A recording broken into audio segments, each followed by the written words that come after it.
Disappointments are not special gifts reserved for the poor. Everybody has them. The difference is what you do about them. It's not the weather. I used to blame the weather, and I discovered it rains on the rich. So see, that won't help. Two men wake up one morning, there's a rainstorm on. One of them looks out his window, sees the rainstorm, and he says, "Wow, what a storm. With weather like this, they can't expect you to go out and make sales." He stays home. Same morning, the other guy looks out his window, sees the same storm, says, "Wow, what a storm." But he says, "You know what, with weather like this, what a great day to go out and make sales. Most everybody will probably be home, especially the salesman."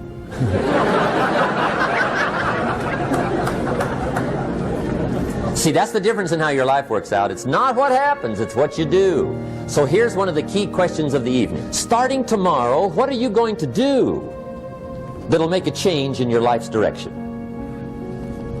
Good question. What are you going to do starting tomorrow that'll make a difference?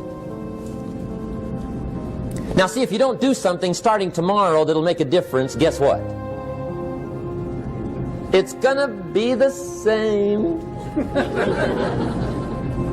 And see, that way you can guess what the next 5 years are going to be like. Look at the last 5. Because the next 5 are going to be like the last 5 unless you, major key, tomorrow, change it all. Or change a little, or change something, or don't change. It's choice time. You can do whatever you want. But it's nice to know any day you wish you can change your whole life. What can you do starting tomorrow that'll make a difference? Good question. What can you do with economic chaos, massive disappointment? What can you do with a broken heart? What can you do when it won't work? Good question. So if I had a word with you tonight, one-on-one, just you and me, I think my personal advice to you would be, this year, 1981, reach down inside of you and come up with some more of those remarkable human gifts. They're there, waiting to be utilized. And then change anything for you want to change. And I challenge you to do that because you can change. If you don't like how it is for you, change it. If it doesn't suit you, change it. If it doesn't please you, change it. If it isn't enough, change it. And I challenge you to do that because you can change. See, you don't ever have to be the same again after tonight, only by choice. If you don't like your present address, change it. You're not a tree.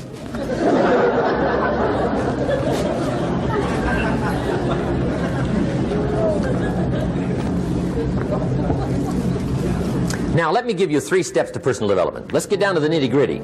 What does it take to really make the changes starting tomorrow? It takes more than philosophical pronouncement. I know that. It also takes more than enthusiasm. I know we're hearing a lot about enthusiasm these days, but see, that just won't do the job. We're still hearing the old cliches of the 30s, right? To be enthusiastic, you must act enthusiastic. But see, that's not going to help. After you have leaped about, there are some things you got to do, or it isn't going to change. See, you can get all excited about lifting 200 pounds till you get to the gym. And then you need a new excitement. And the new excitement is called discipline. Major step to human progress. Discipline. If there's one thing to get excited over, that's it. Get excited over your ability to make yourself do the necessary things. What could you make yourself do starting tomorrow that would change it all? No! Tell him. Now, see, that's exciting. On any given day, you can massively change the direction of your life. Murder is a clear example that any one person on any given day can forever alter the course of their life. It just happens to be a negative act. But just as sure as you can commit a negative act, you can also commit a positive act and forever alter your life whenever you wish. Now that's exciting. And whatever that act might be that changes your life. The guy finally takes a shotgun to his car and blows out every window, destroys every tire, puts 100 rounds in this shabby old thing. And he says, I have driven this embarrassing thing for the last time. And not only will I never drive it again, nobody else will ever drive it again. And he lets that shuddering thing stand there for a while as a monument to the day he said, today my life changes. Now who can do that? Anybody. When can you do it? Whatever day you pick.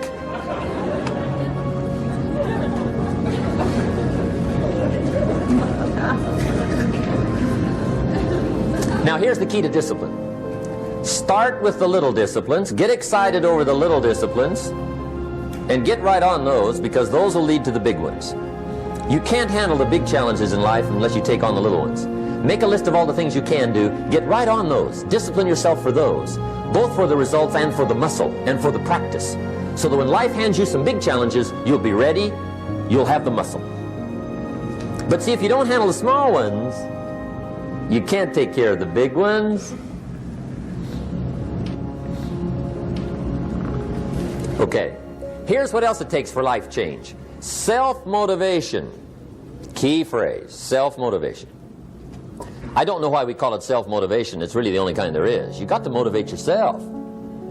Because I found out you can't change people. They can change themselves, but you can't change them. Lord knows some I've tried. But see, it won't work. People have to change themselves. I learned some of those lessons early. I built a little sales organization way back in those early days. I'm 25. And I had some nice people. I said, I'm going to make these people successful if it kills me. I almost died, right? I mean, you can't do that.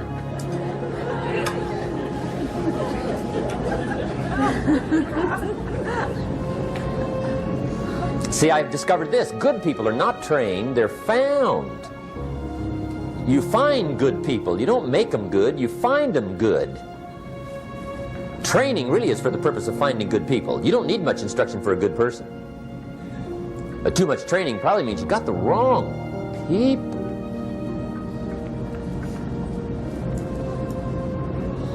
So you got to find the right people. That's the key to getting a good job done.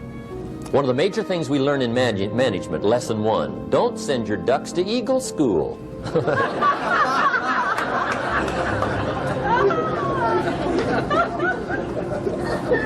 Because it won't help. I mean, I'm telling you, it won't help, no matter how good your school is. And the little eagle badge and little eagle hat, I'm telling you, it won't help. It won't help. You can tell whether your school's done any good, right, is when it's over, right? The duck goes for his first rabbit and makes him a friend. You say, no, no, no. Anyway, so it takes self-motivation to really alter your life. And you don't want to give self-motivation away to somebody else and make it somebody else motivating you.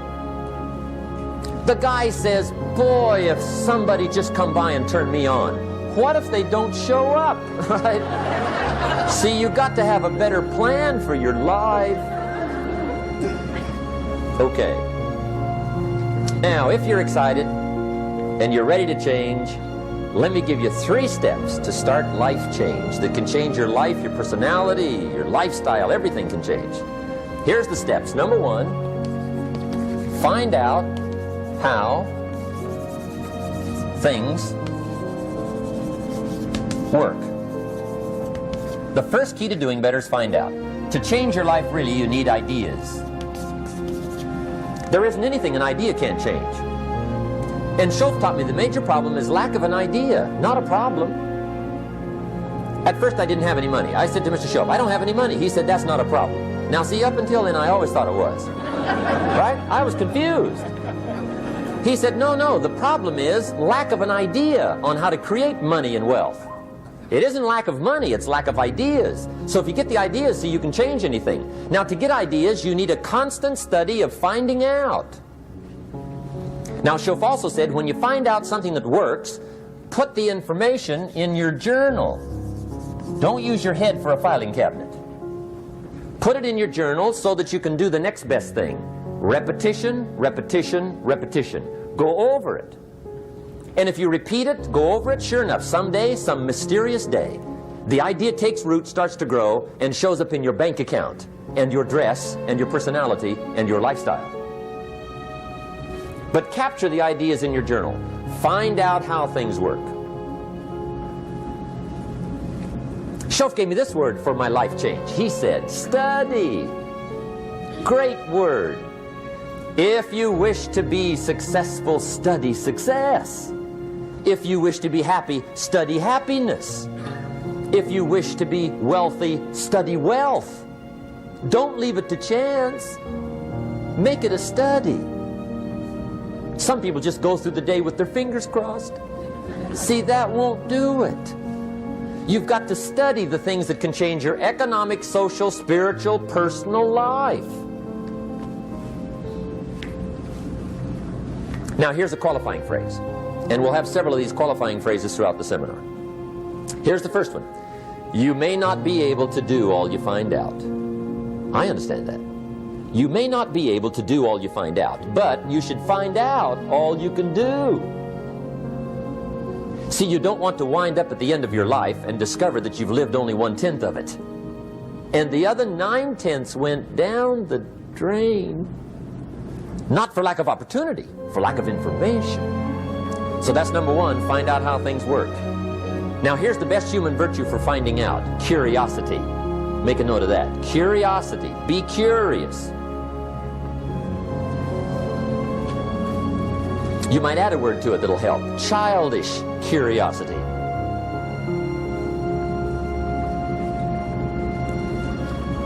What will kids do if they want to know something bad enough?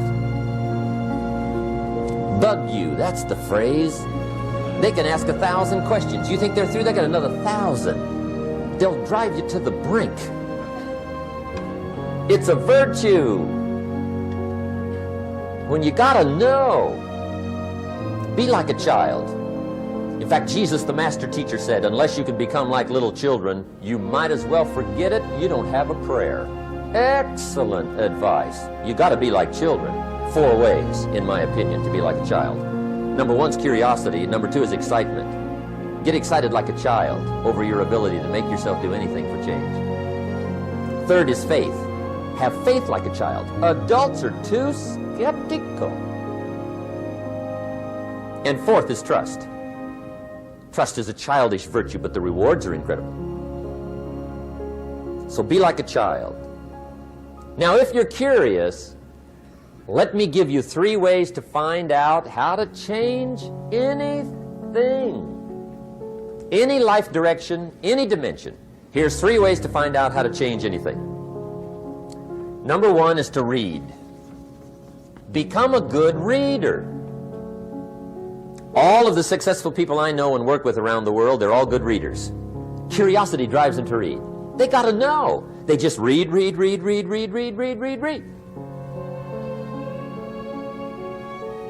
Become a good reader. Now that's my opinion. Listen to the other lecturers and listen to me and make up your own mind. Don't be a follower, be a student. Okay? I say, really, for life change, you got to read. One way to learn is from your own experiences, but another way to learn is from other people's experiences. See, one book might save you 5 years if you read it. Did you know there's books on how to be stronger, more decisive, be a speaker, be a leader, have a better effect on other people, develop your personality? Did you know there's books on that? And people don't read them? How would you explain that? And they can read. Did you know that hundreds of successful people have written their stories in books and they wrote down how they did it and people don't read it? How would you explain that? The guy's busy, I guess. You know, you get tied up. The guy says, well, yeah, you work where I work, but the time you struggle home, it's late. You got to eat a bite of supper, watch a little TV, get to bed. You can't sit up half the night reading. And the guy's behind on his car payment. good worker, hard worker, sincere. But you got to be better than sincere and work hard.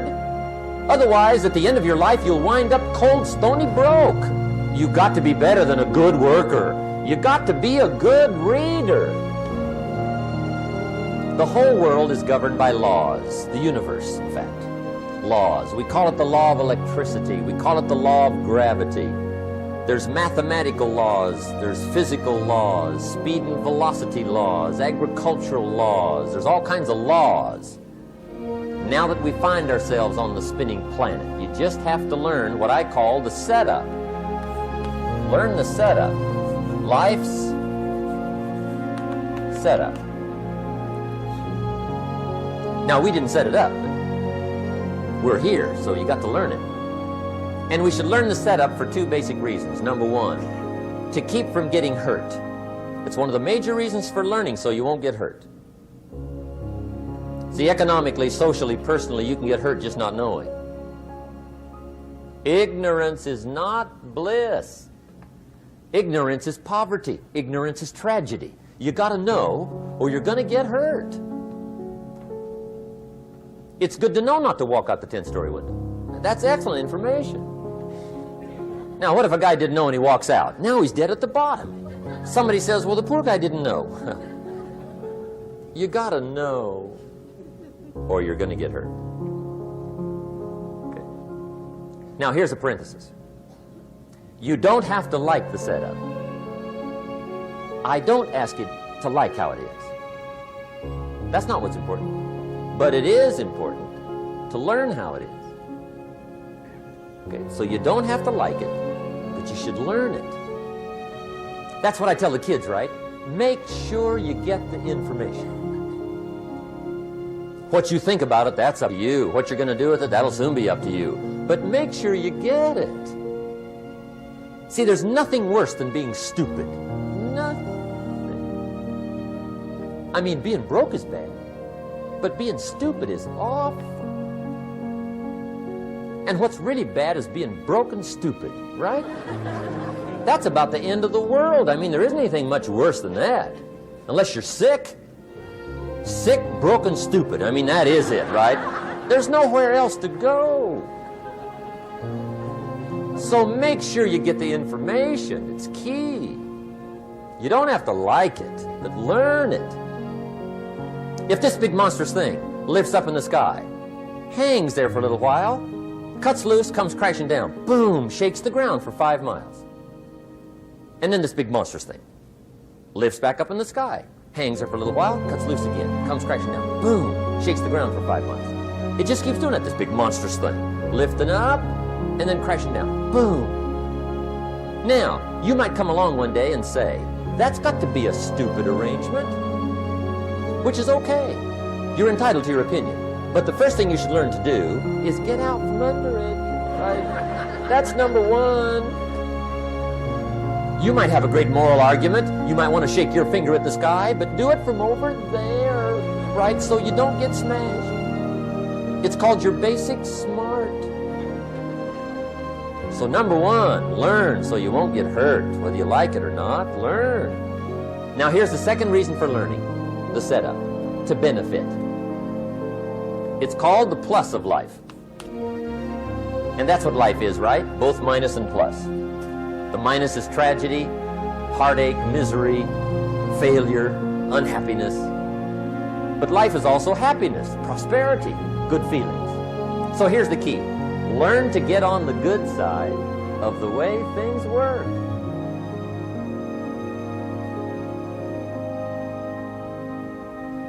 Now, here's two of the basic laws, and we'll take our break.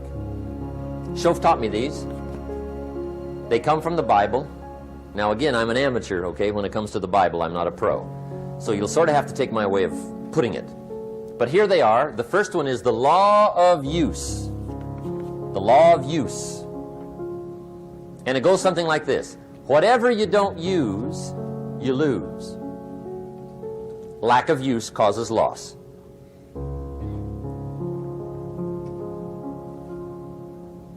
On this planet, maybe not the next one, but on this one, If you tie your arm to your body, leave it there long enough, you'll never use it again. It's over for the arm. Now, it may not be over, but it's over for the arm. The only way to keep the use of this arm is what? Keep using it. If you quit, you lose automatically. They don't bring it up for a vote. You lose automatically when you quit. Now, the same thing that goes for your arm goes for your brain, mentality. The same thing goes for all the human virtues. Ambition, unused, declines. Strong feelings, unused, diminish. It doesn't grow, it diminishes. Faith, unused, decreases. It's a law. Vitality, unused, diminishes. Energy, unused, decreases. The guy says, well, I'm going to save up my energy. You can't do that. That's like trying to save today, put it on the end of the year. See, you can't do that. They'll come take you away. If you don't use today, what? It's lost. The guy says, well, I'll work twice as hard tomorrow to make up for it. See, that's foolish. You could have done that anyway. Today unused is lost. A talent unused is lost. An ability unused is lost. So here's one of the key expressions of the evening. Take a new inventory of yourself. Starting tomorrow, new project. Take a new inventory. And make sure that all of your talent and ability and mentality and ingenuity and vitality and strong feelings, faith, courage, make sure that all you've got's being used. Otherwise, you lose. Now, one of the best illustrations of the law of use is a Bible story called the Parable of the Talents. The Talents story. Interesting story if you haven't read it in a while. Just review it. It's a good story. An ancient story. It says there was a master with 3 servants. He got them together one day and he said to the 3, I've got these talents. And in those ancient days, a talent was a measure of gold. And he said to the 3 servants, take these talents and see what you can do with them while I'm gone. He said, I'm taking a journey and I'll be gone for a while. When I come back, we'll get together, go over the book, see how you did. He said, here's 5 of these talents for you. 5. Here's 2 of them for you. 2. And here's 1 for you. 1. The master said, take those talents, see what you can do with them. When I come back, we'll get together, we'll go over it all. The servant said, okay, master takes off. According to the ancient story, the master comes back from his trip. When he gets back, he gets the 3 servants together, and as he said he would, he asks, how did it go with those talents? You were 5. What happened? That servant said, well, I took the 5 talents you gave me, and I put them to work. A little shaky at first, but he said things finally got rolling, and he said, I poured it on. And he said, my talents grew to 7, 8, 9, 10. He said, I doubled my talents from 5 to 10. Books will show. Master said, one heck of a job. Or something like that. He said, I gave you 2 talents. What happened? That servant said, about the same thing happened to me. I put those 2 talents to work, poured it on. They grew to 3 and then to 4. He said, I doubled my talents from 2 to 4. Books will show. Master said, well done. He said, I gave you 1 talent. What happened? That servant said, well, I took the talents you gave me and I carefully wrapped it and I dug a hole and buried it. And camouflaged it, I suppose, so nobody would steal it. And he said, fortunately, nobody got it. And he said, I knew you were going to be here today, so I dug it up. Here it is, safely wrapped. I did not lose it while you were gone. According to the ancient story, the master said, take that talent away from him and give it to the man that's got 10. Now you might say, well, I don't like that arrangement. The poor guy's only got 1 talent. He's already got 10. It ought to be more even. Remember, I didn't ask you to like it. But this one I would ask you to learn, because it simply means whatever you do not employ, you forfeit. It's a law. So learn well the law of use. Now here's the second one, and we're going to take our break. Second law from the Bible. This one we've heard since we were small, I'm sure. It's called the law of sowing and reaping. In fact, we've probably heard it so often we could quote it. It says, whatever you sow, what? You shall reap.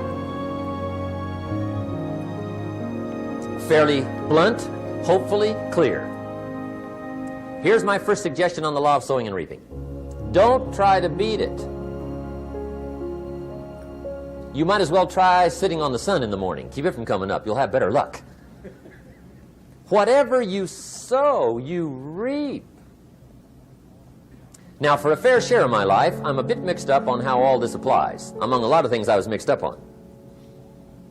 I knew I wasn't reaping too good. That I understood. My problem was I was confused about what was causing it. Remember me with the funny list? I thought those are the reasons why it isn't working out well. And then Mr. Schoaf gave me the clue that helped me figure it all out. He said, Mr. Rohn, I have another answer for you. There's another way to quote this law that'll show you where the problem is so you can go to work on it right away. All you need to know is where the problem is, then you can go to work on it. So he quoted me the law another way, and I found out what my problem was. Here's the way you quote the law. Whatever you reap is what you've sown. Now I knew what my problem was. Whatever you reap is what you've sown. If you don't like the crop, who do you look up? Answer, whoever planted it. And where do you find who planted your crop? Answer, in the mirror.